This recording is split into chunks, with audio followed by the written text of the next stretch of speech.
I went to England in 1967 to go to graduate school because I didn't think I was going to go on with Steve and Boz and those guys who were living in San Francisco.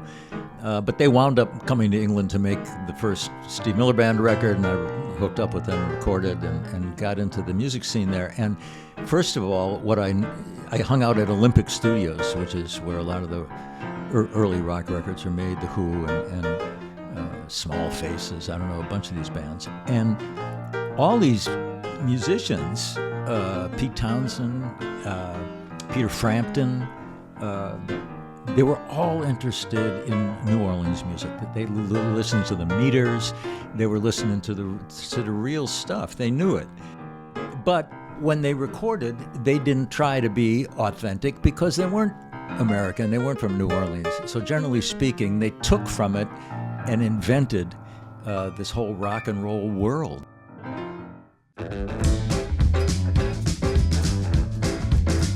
Jazz and rock pianist and co-composer of Space Cowboy, Ben Sidran joins us for Soul Country number 8. I'm Rick Stewart, a community radio DJ since 1986 and an award-winning filmmaker, adding some real-life podcasts to get deeper into soul country, where we lasso tales from the intersection of countrified R&B and bluesy Americana. Listen in as we revitalize our cultural roots in Western, blues, and variety. Now, a word from our sponsor. Ace Productions' documentary, Blues Rock Hits Soul Country, is chock full of exclusive performances and interviews from blues and rock Hall of Famers and Grammy winners. Check it out at soulcountry.com. Ben details his recordings with Steve Miller, the Rolling Stones, and Eric Clapton, as well as hosting shows for NPR and VH-1. And here's how it all went down. Ben Sidran, welcome to the show. Thanks, Rick. Pleasure.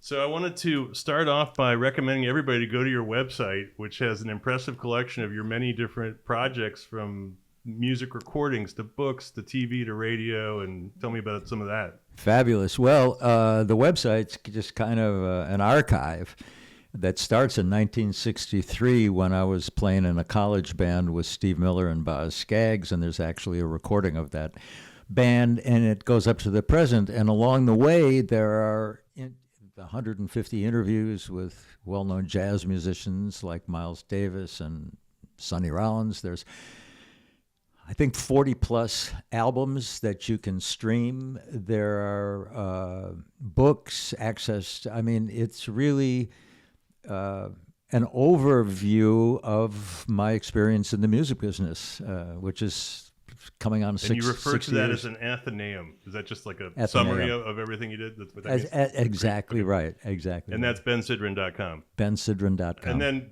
did you achieve that with a house full of interns? You know what? I had a company here in Madison, Wisconsin, where I've been living for a long time, who designed that for me. And I thought it was brilliant. You know, the way it's organized by threads, and so there's a video thread, there's a photo thread, there's a book thread. And a timeline. That's the unusual, and right? a timeline, yeah. So they came up with that. It's a beautiful design. Yeah, neat interface, easy to figure out where you want to go. Now the TV shows, tell me about what you do with TV. Well, the one that most people know was the VH-1 show, New Visions, and it was on Sunday night. It won the ACE Award. It was on like 11 o'clock Sunday night. And so technically it had no viewers because they didn't do, what do they call it, Arbitron back then at that late at night. But all the jazz people watched it and knew it. And so that was on for 3 years, and everybody was on that show. It was the first, Miles was on it. I'm trying to think. Even David Byrne was on it. I mean, it could have been anything. Oh, Jesse Hill. Do you remember Jesse Hill? Oop-Poopadoo. He was on it. Big legacy guy in New Orleans. Love Jesse Hill. Yeah. That record, The Home of the Blues, on the Minute label, Minute LP 0001.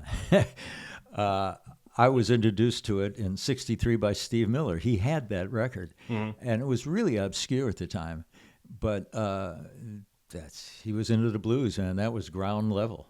Steve was a wide-ranging blues eclectic guy, right? And he had known T-Bone Walker growing up. He knew T-Bone. Yeah. When I met him, he was listening to all the Jimmy Reed, T-Bone stuff, of course, and you know, the rhythm, the early rhythm and blues, not rock and roll. Well, of course, this was a couple of years before the Beatles, so rock and roll would have been Paul Anka, I suppose, back then. I mean, who was... There's a couple, rough moments there for rock. Fabian. Yeah. So the TV shows, are any of them available online or in some other way? Well, if you go to bensidran.com, and there's a timeline at the top of it, and there's a stream that says video, and if you click on that, all the videos are up there. And I would say there's a dozen from the New Visions series that are up there. I think there's one with Wynton and Marcus Roberts, and but there are some available up there. And if you go to YouTube and type in New Visions, you'll see a bunch of them. It was kind of a radical show back then because we, the premise was we were going to show videos, right? It was going to be the adult version of MTV, but there weren't that many videos coming out on jazz or blues, so we wound up doing a lot of interviews, to fill it out, and then we'd show whatever videos were available. So the interviews were wild. I mean, there was an interview with Sun Ra, which was fantastic because, you couldn't really give him stage directions. And so instead of having a segment that's 5 minutes long, you just had to fade to black and come back up, and he's still going. It was, like I say, it won the ACE Award because it was so unusual. Was that contemporary with the David Sanborn show? He had the... It was, contemporary, and a year before David had his show, this started. Let's talk about the radio work that you've done as well.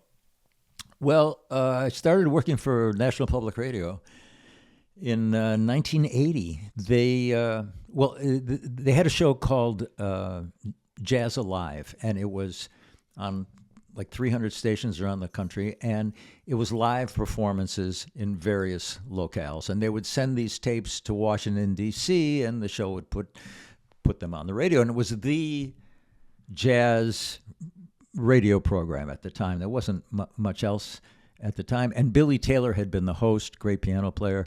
He left to be on CBS Sunday Morning. They wanted somebody to replace Billy Taylor, and I think they wanted somebody who had a PhD, and I happen to have a PhD, because it makes interfacing with the National Endowment easier for the politics of it. So they tried me out on a New Year's Eve, 1980 New Year's Eve. They did a broadcast from each time zone. I was hosting the East Coast. I think Billy was in Chicago. Somebody was in Denver. Somebody was in L.A. And I had so much fun because I knew a lot of the musicians who I was talking to, and we just had a ball. So I got hired because it sounded like fun. And from there, the entire 80s, I was on NPR. I had 3 or 4 years with Jazz Alive, and then I had another show called Sidran on Record, which was interviews, and it was a great time for radio, particularly public radio in the United States, because it wasn't trying to compete with commercial radio, and you had access to all these wonderful musicians who weren't getting played anywhere else. Now, when you did your Voice of Jazz series, did that call upon those same interviews? Yeah, the Talking Jazz. Talking Jazz went into the archives. So, for example, if there was, 20 minutes of a conversation on the radio with Art Blakey on the Talking Jazz series, which came out, and these are available all on bensidran.com streaming. I went back and did the entire interview, so there's 40 minutes with Art Blakey or something. But those are 100 of those interviews.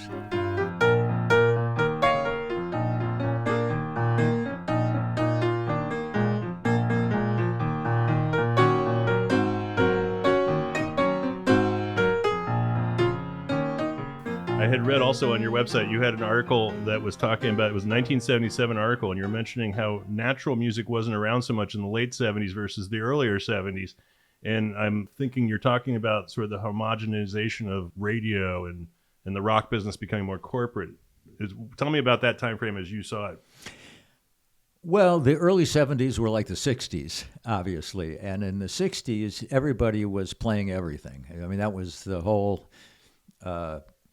aesthetic of the times. You know, you'd play James Brown, and then you'd play Pharoah Sanders, and then you'd play B.B. King, and then you'd play, Mose Allison or something. Yeah, Radio Free was the format. Radio Free Nashville, Radio Free New Orleans, whatever. And San Francisco was very important in developing that format. Tom Donahue, exactly. And so the early 70s was really freeform, and it was the same thing in the record business, where the record industry had just been educated by the young rock and roll fans. Up until then, it was very corporate. I mean, if you recorded, for example, for CBS Records in New York, and you were a long-haired rock and roll band, the recording engineers, they were all wearing white gloves and white lab coats, and it was very clinical, and it was a real disconnect. But by the early 70s, the inmates had taken over the asylum, and it was wild. But that abruptly ended, I think, more or less when disco came in, because disco was easy to manufacture, and it became a corporate thing right away. And the formats, everything got tightened up, because the money went from millions of dollars to billions of dollars. And, money leads whatever business it is, and it certainly changed the music business. When I started, I recorded for a little label called Blue Thumb, which is a great label. They had the Pointer Sisters and Dave Mason, and it was eclectic, free-flowing. If you had a musical idea, well, go out and do it and bring it here. That ended abruptly around 75. The bigger companies swallowed up the little companies, and they weren't going to take any chances.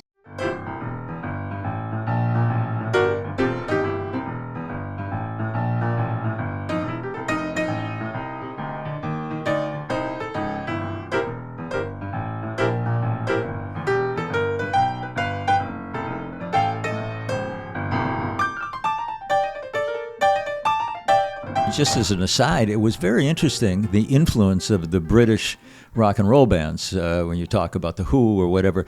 They were very interested in theatrics, because in England there was a big music hall tradition, which was pure entertainment. It was theatrics. Like the Rolling Stones, for example.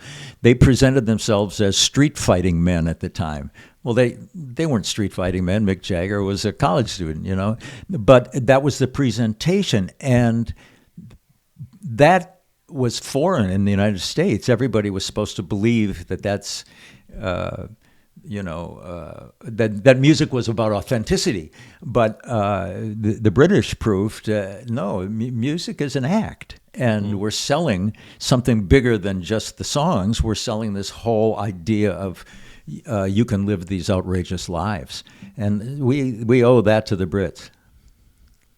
Yeah, very ambitious. And that was becoming theatrics plus movie making and the rock opera. Something that was soluble into Broadway, into film. Absolutely.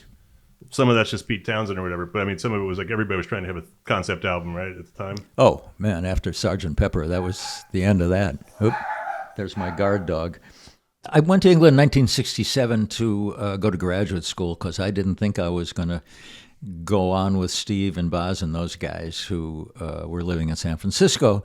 But they wound up coming to England to make the first Steve Miller Band record, and I hooked up with them, recorded, and got into the music scene there. And first of all, I hung out at Olympic Studios, which is where a lot of the early rock records are made, The Who and Small Faces, I don't know, a bunch of these bands. And all these musicians, Pete Townsend, Peter Frampton, they were all interested in New Orleans music. They listened to the meters. They were listening to the real stuff. They knew it. And but when they recorded, they didn't try to be authentic, because they weren't America, and they weren't from New Orleans. So generally speaking, they took from it and invented this whole rock and roll world, this image. I remember at one point I was with the engineer, Glyn Johns, and I was complaining about this. I was saying, the rock and roll is selling out. It's not real anymore. It's all about money. And Glyn said to me, "Well, what's wrong with that?" And I realized that in England, making money was the point. I mean, it was a business. It wasn't about. I mean, we were thinking. Steve Miller early on when he was in Chicago playing Chicago blues with those guys. He was trying to get as close as he could to the authentic stuff. So there was a real split in the objective, I guess, of the rock and roll in Europe and in the States. Yeah, that's an interesting point. I've interviewed a few of the British guys, and one of them was this fellow named Courtney Pine. He's been knighted twice. And I asked him about getting music that's coming from overseas and how you relate to that as like an English guy. He's like, well, you're always taking music from another territory and redesigning it for your territory. Right. Which I thought was an interesting way to put it. But it was true that they couldn't really imitate it directly head on. Maybe the Stones were the closest probably on some other like acoustic blues breakouts or whatever. But they didn't stay there. They knew they had to move. To original composition was one of them. Right. Well, that was the huge breakthrough, which, of course, Bob Dylan really changed the landscape by really making it a necessity for you to write your own music. Up until then, professional songwriters wrote hit songs. And after Bob Dylan, everybody had to write their own songs. It just was not even an option because, frankly, that's where the money was, in the publishing. So you arrive in England. That was 1967, you said? 1967. And then you got to be a session guy as well, right? So tell me a little bit about some of your more well-remembered sessions. Oh, well, the one with the Stones, I guess, because it was the Stones, I didn't really... belong playing piano with the Stones. That's not who I was. I was a bebop jazz piano player originally. But Glyn Johns was the engineer and the producer of the Stones, and I was living in Brighton, which is an hour south of London. And I was hanging out with Glyn, who lived in Sussex, which is south of London. And he would call me up to play on sessions.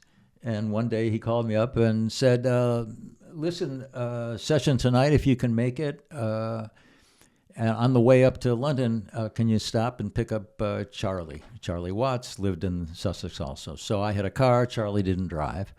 I went to Charlie's house. I picked him up. He was listening to Miles Davis.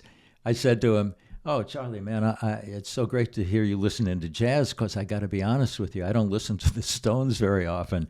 He said, "That's all right, mate. Neither do we." And so we got to London. We got into Olympic Studios. There was Mick sitting at the piano playing kind of an interesting ballad. And I said to him, "Hey, is that what we're going to record today?" He said, "No, man, I'm just fooling around with this." And an hour later, we were lined up, the actual Stones with me on a Wurlitzer piano, playing the same three chords over and over again for 6 hours, just mind-numbing. And so it wasn't notable for its musical value, but it was notable Was for that a the song that experience. eventually came out or a record that eventually came out? Well, I've often wondered. It was while they were recording the Beggars Banquet album, so maybe the track showed up somewhere. I never recognized it. Yeah, they were retrenching then after their psychedelic Yes, era. exactly. So did they have two keys on that? No, it's just me. Yeah, because they so often had... And Nicky Hopkins. Yeah, Nicky Hopkins was available. Ian Stewart was on a lot of stuff. Yes. Yeah.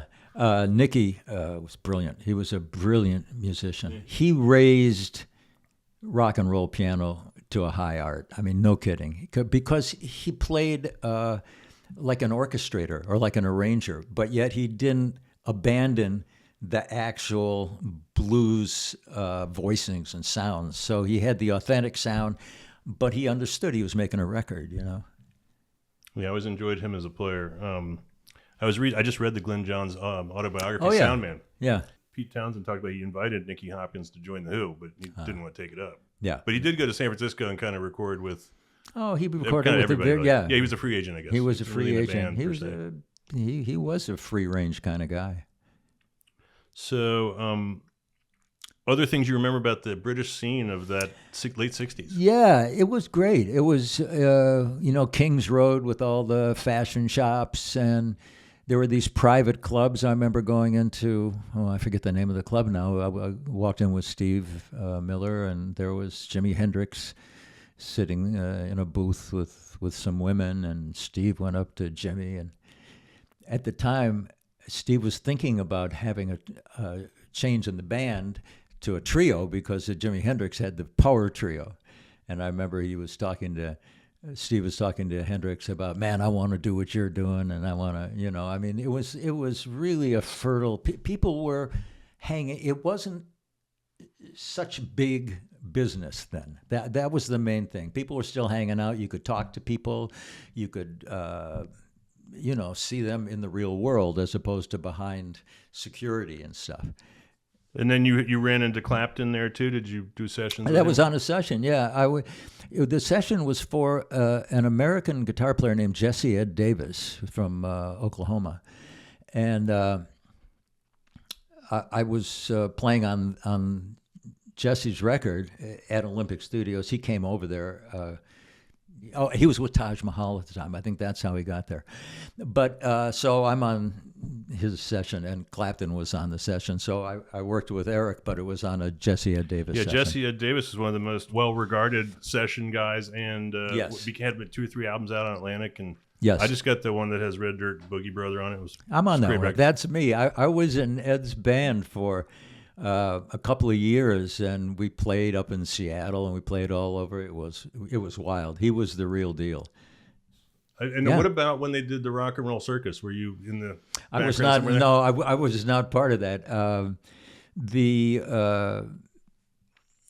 Like I say, business was changing so fast that it went from a bunch of musicians hanging out making records. I mean, Glyn Johns was really responsible for a lot of that sound. The Who, he made those records. The Stones, he made those. He's the engineer on the Beatles, Let It Be, Get Back, all that stuff.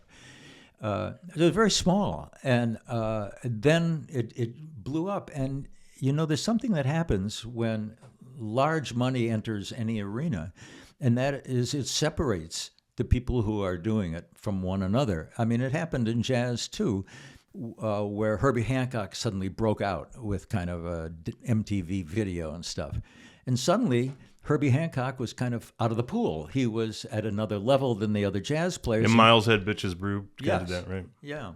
So the recording scene went from a really intimate thing with people hanging out to, like the Stones would go to Barbados to record or south of France to record.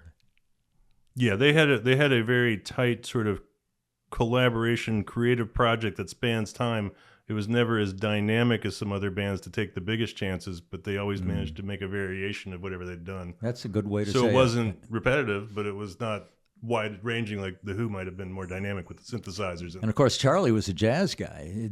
He invented that style of drumming where he would lift up the stick in a particular way, so he would create kind of a pocket. He would let the pocket breathe, and that's because he wasn't beholden to the old blues drum format. He brought some jazz stuff in there, and so the Stones really did, while they were completely committed to the American blues, they found ways to open it up and, like you say, make it their own. Whatever they did, it sounded like the Stones. Yeah, Keith will say that too in his commentaries. He'll say we Stonesized it. Yeah. What if you were getting into the business today, or you're giving advice to a 15-year-old? What do you tell them on getting into the business? There isn't a business in the sense that there was a business, which was there was a path where you got a band together, you went out and you played some gigs, you developed a following, you did a demo, you shopped it around, you got an attorney, you got a manager, maybe you got lucky somewhere, and then you got on a tour with a bigger act, and that road is pretty much gone now, because if you look at what's happening, there are only 3 or 4 record companies anymore, the huge ones. We're not selling any product today. I mean, you can sell a CD on a gig, but everything is streamed. And if you're just starting out and you're not represented by one of the major labels, you get nothing from the streams, the money you get. So if you're 15 years old and you're thinking about getting into music, the first thing I would say to you is write your own songs. Work as hard as you can at being a songwriter, because that's the only place where you can get paid. If somebody records your song, or if you get lucky and your song does well, chances are you're not going to see royalties from the record sales, because there are no record sales, but you will see publishing royalties. So that's number one. And number two, have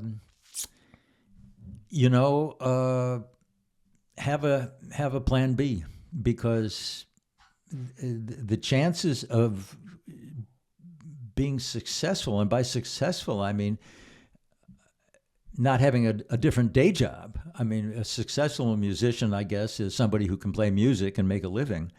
The odds of doing that are really getting smaller and smaller because it's expensive now.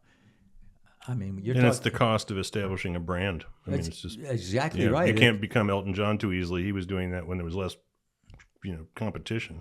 Not only that, but people were paying $50 a month to rent an apartment then.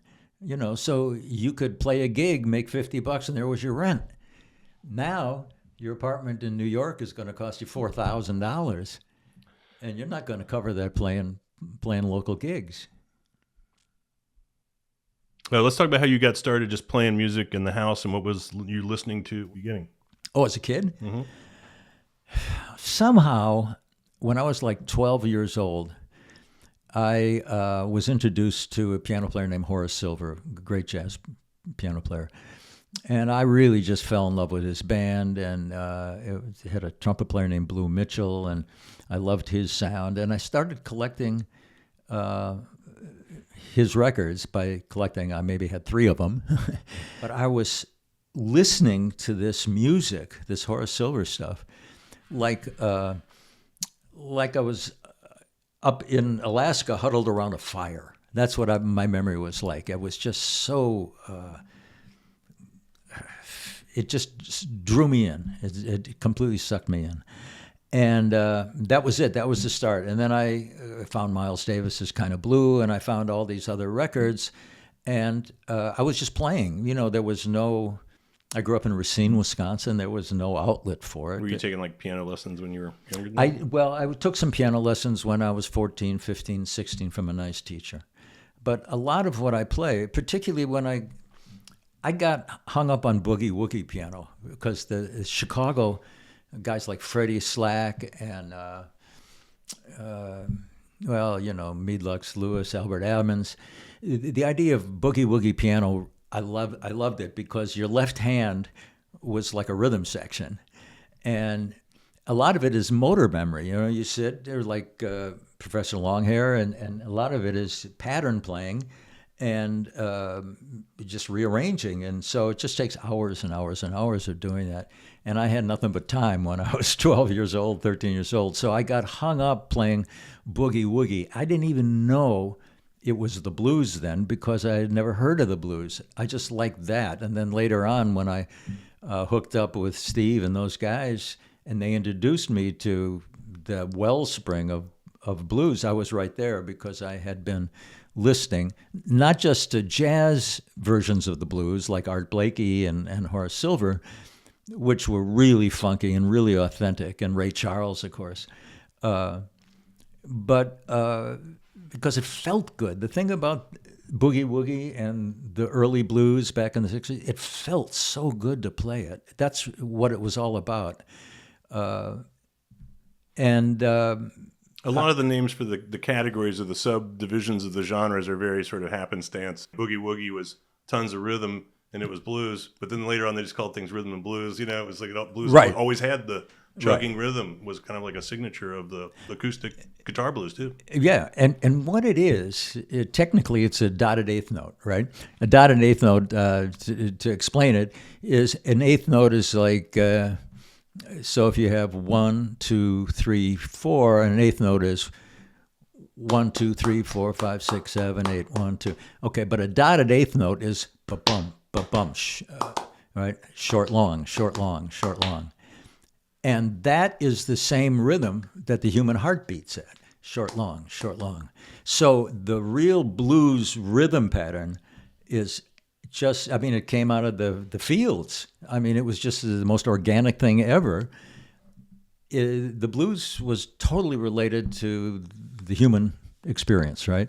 So once you slipped into that feeling, and playing it's called a shuffle, right? A shuffle is at the heart of rock and roll. It's at the heart of rhythm and blues. Once you slipped into that feeling, you really found a kind of a magical thing. And it moved people very simply. That rhythm moved a lot of people. That's really what rock and roll was about. It made kids feel something. You know, you didn't feel that with Paul Anka, but you felt it with Ray Charles. And all these things had their earlier like premonition or the pre-shockwave. There was the jazz craze of the 20s, or there was New Orleans and its sophistication stuff, but the people who were in the fields weren't there yet. New Orleans was happening in 1650 or whatever. But the music business happened in New York first, really. The music happened in the South a lot, although there were, stride piano players, which was kind of a pre-boogie woogie format, maybe, very sophisticated. That was in New York. But obviously, the main influence for the music we're talking about is Southern. When you read these guys' own words, Miles Davis and Duke Ellington, their prayer mats are facing New Orleans. He's looking at, maybe he doesn't like the personality of Louis Armstrong, but Miles Davis is sure as heck listening to what he's doing with the trumpet and imitating a lot of the pieces. Absolutely. So everybody's taking apart the pieces of what was already there and just kind of reassemble. In New Orleans, they learned to speak a language for the first time. That musical language was invented. Max Roach, the drummer, once said, "That's why this music is the most American kind of music there is, because just look at a drum set. You have a cymbal, it's from Turkey. You have a snare drum, that's from French marching. There's a tom-tom from Africa. You have all these different pieces from all over, and they come together and they coalesce into this sound. And, that was Congo Square, and that was that early experience. And the one group you can't really leave out is the Native Americans. Absolutely. They were holding down Congo Square as a holy space before, the white settler shows up.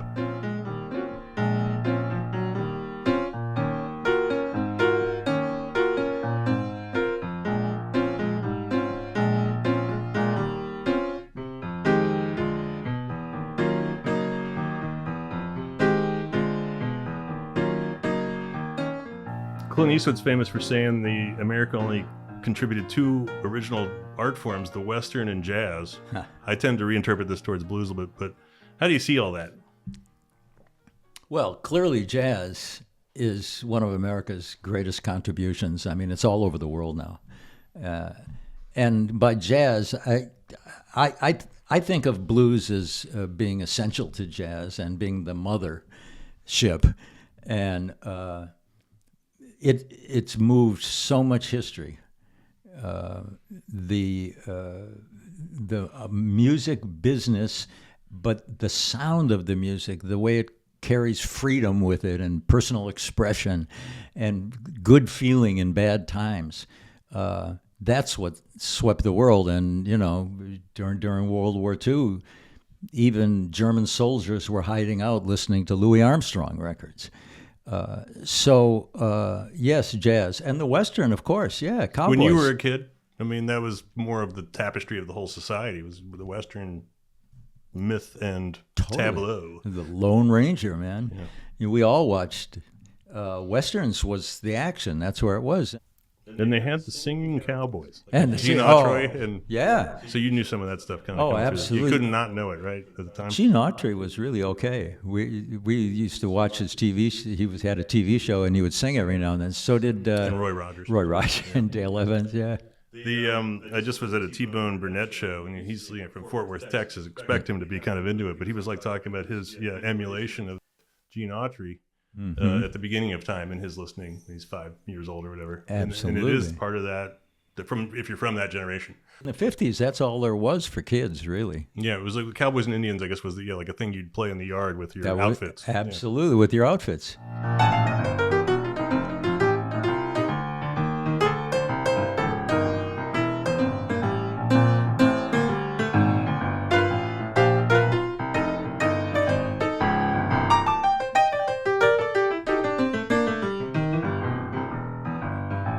When you talked about Steely Dan in your book, you talk about the immaculate groove, and Jerry Wexler was kind of aiming at the same target when he has Rocksteady and some of that stuff. Tell me a little bit about the immaculate groove. Well, the immaculate groove is a child of the record business because, you know, when you're capturing music, when you go out into the world and set up microphones and record a band somewhere, you get all the grit, you get all the mistakes, and you don't think of them as mistakes. They're just part of the music, and it's great. It can feel good. But when you go into a recording studio, everything stands out, and your attention is drawn away. So you start, especially since multi-track recording, you start to do it over, do it right, do it correctly. And so there was this whole time when people would fix everything just because they could. And the music wasn't so interesting, but the techniques got more sophisticated. And then gradually people started combining both of these things, the manufactured and the captured way. And so the immaculate groove, when it comes to Steely Dan, if you listen to a Steely Dan record, every piece that's on that record is in a place that feels great, that works with every other piece, and you can't think of how to make something better on a Steely Dan record. Yeah, they ironed out all the wrinkles. It's all gone. Yeah. But it still feels great. Jerry Wexler with the Aretha Franklin sessions, the Soul 69 and that stuff, those were just great players. I mean, it's like, Steve Cropper and Booker T and those guys. They were great players, but they had enough experience and respect for each other to leave space. And that's really what ultimately makes a groove work, the space, not what you fill it up with, but how the pieces work together. And so the record business created the ability to do this to music. How do you contrast the Donald Fagen solo albums? Are they different, or is it really just a continuation of his same vision? Well, that's interesting because I think they're very much in the tradition of Steely Dan, the Donald Fagen records. You miss some of the Walter Becker input because his writing, you can tell his narratives from Fagen sometimes. Clint Eastwood, he did play some jazz himself. He's in the Martin Scorsese series, and in the westerns themselves, they have the honky tonk piano guy in the corner. Yep. And Alan Toussaint brought that up to me. I was asking about where did you get your particular style from? And he's like, I was listening to everything. Sometimes it was in a western and the guy playing in the corner. Yeah. And that honky tonk thing, did that carry on from? It's obviously made for movies in a lot of cases. There's Hoagy Carmichael, the Midwestern jazz piano player, who's sitting in the foreground as the hero and all that stuff, and in the background is a piano player with a cigarette hanging out of the corner, just being part of the scene, witnessing the scene, following what's going on. But the message that was being sent to everybody was that the piano player is part of the action. The honky-tonk guy was part of the action. Music was part of the action.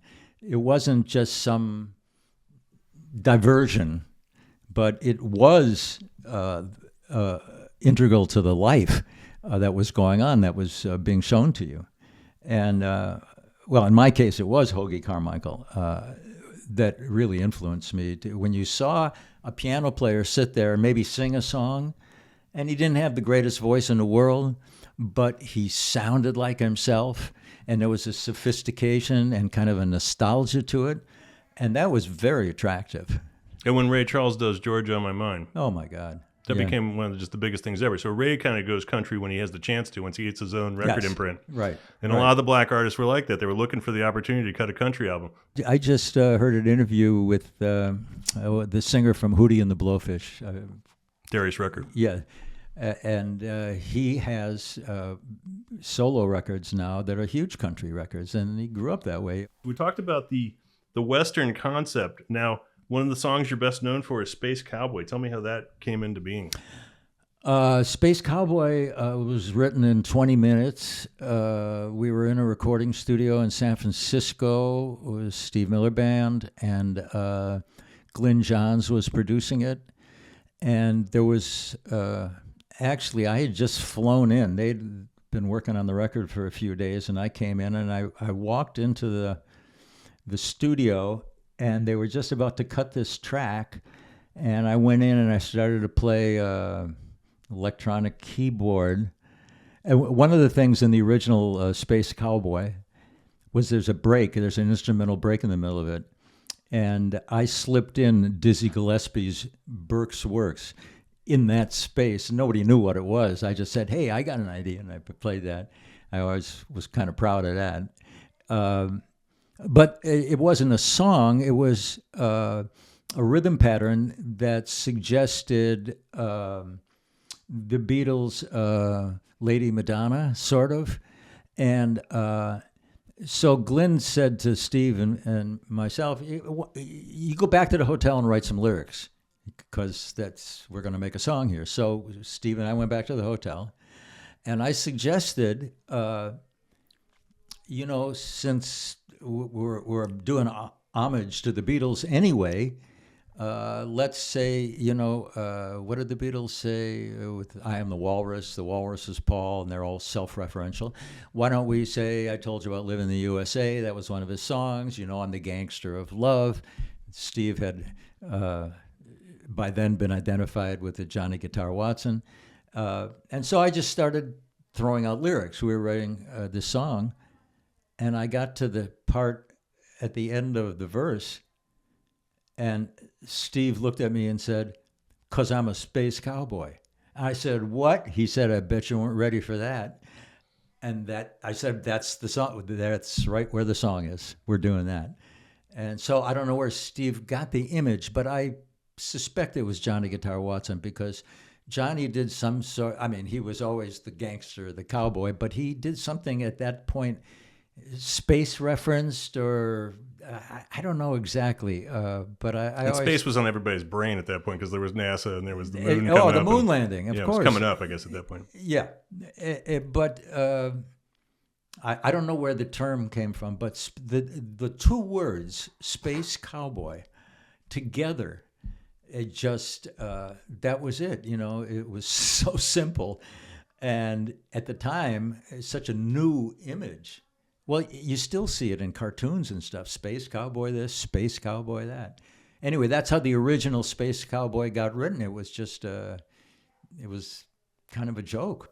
This story, I think, came out many years later, where Gene Roddenberry was pitching Star Trek to the TV execs, and he said it's like a space western. Uh-huh. It was. Everybody's had westerns on their brain too at that point, obviously. Well, Steve's from Dallas, Texas. Man. Yeah, you couldn't miss it. He was a cowboy.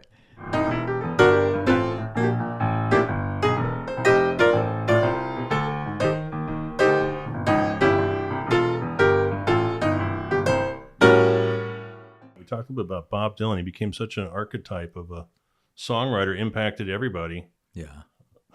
Huge influence. At what point did you click into Bob's world? I was working in a record store in 1962 or 63, something like that, when the first Bob Dylan records, well, actually, it was the Blown in the Wind, the Peter, Paul, and Mary was the first thing. And it was similar to when the Beatles record came out. In a record store, if you sold 50 copies of something back then, that was significant. 50 copies, wow, 50 people want to hear it. When Blown in the Wind came out, or Bob Dylan's first record, we sold hundreds. You couldn't not pay attention to. The Beatles, they sold thousands. You could not ignore it. I mean, whatever you could say about it, something was going on here. And of course, Dylan had this voice. And of course, we all thought that was his normal voice. Of course, it wasn't, but we didn't know that. And we thought, wow, you can just sound like yourself. You could do that.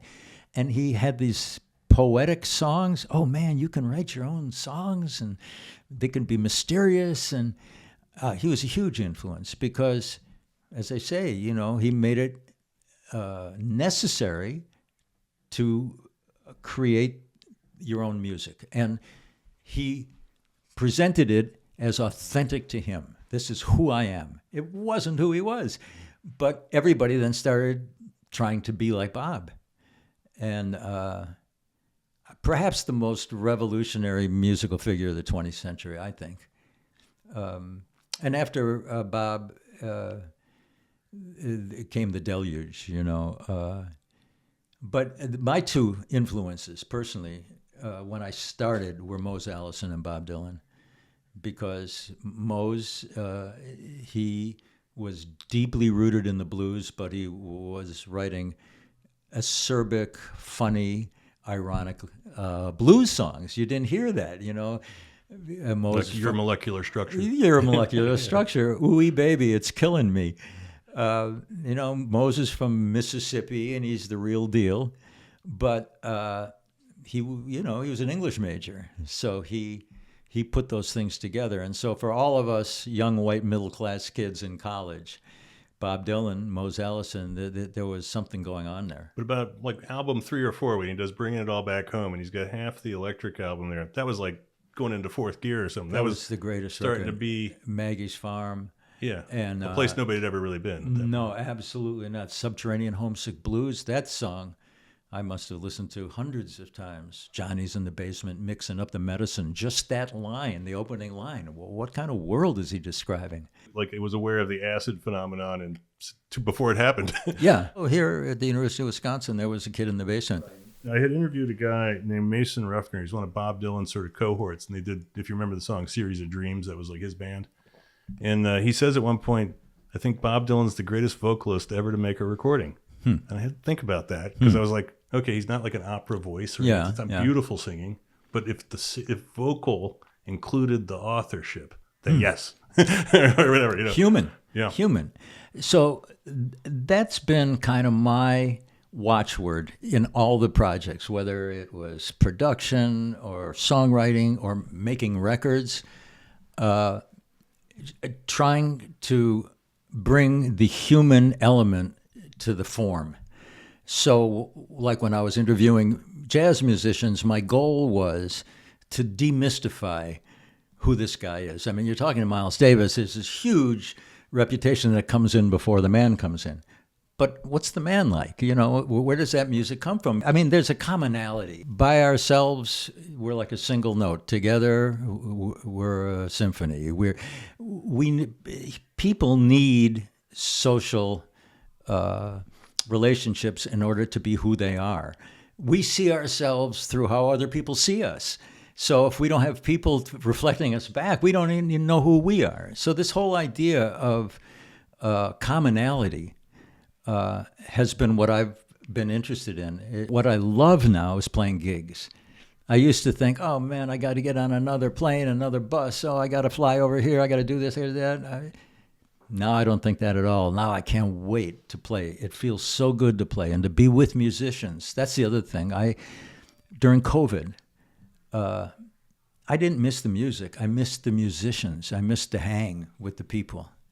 Bottom line, I'm trying to understand the idea of simple pleasures because I think, if you're lucky enough to get a third act, and this is clearly my third act, you owe it to yourself to make sure it's the act you want, because once it's over, you got no discussion. So I'm kind of in that cut right now between having a sense of certain kinds of projects and at the same time feeling the time running out.